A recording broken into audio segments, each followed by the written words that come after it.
Hi అండి, welcome to my channel. ఈరోజు పిల్లలిద్దరికి స్కూల్లో అడ్మిషన్ తీసుకురావడానికి వెళ్తున్నామండి. ఇక్కడ అందరినీ కనుక్కుంటే డిఏవి స్కూల్ బాగుంది అన్నారు. స్టడీ పరంగా అందుకు ఆ స్కూల్లోనే వేస్తున్నామండి. ఈ స్కూల్ అయితే మేమున్నే దగ్గర నుంచి కొంచెం దగ్గరే అండి, 2 కిలోమీటర్స్ అలా వస్తుంది. ఆర్మీ స్కూల్లో వేయలేదండి పిల్లల్ని, ఇక్కడ నుంచి చాలా దూరం ఉంది ఆర్మీ స్కూలు. అందుకని సివిల్ స్కూల్లోనే వేస్తున్నామండి. అడ్మిషన్ తీసుకొని నెక్స్ట్ డే వెళ్ళి యూనిఫాము బుక్స్ తీసుకువచ్చామండి.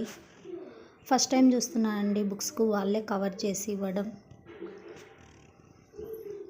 స్కూల్లోనే ఇలా కవర్ చేసి ఇచ్చారండి. మనం పైన స్టిక్కర్ అతికించి నేమ్ రాసి ఇవ్వాలి. యూనిఫాము 6 డేస్కి ఒకే కలర్ అంట అండి. అందుకని 2 జతలు తీసుకున్నాము. ఇంకా చెరొక జత షూస్ కూడా తీసుకున్నాము. అంతే అండి, స్కూల్ చేంజ్ అయితే మొత్తం అన్నీ కొనాలి. యూనిఫామ్, బ్యాగ్, క్యారీ అన్నీ కొనాలండి.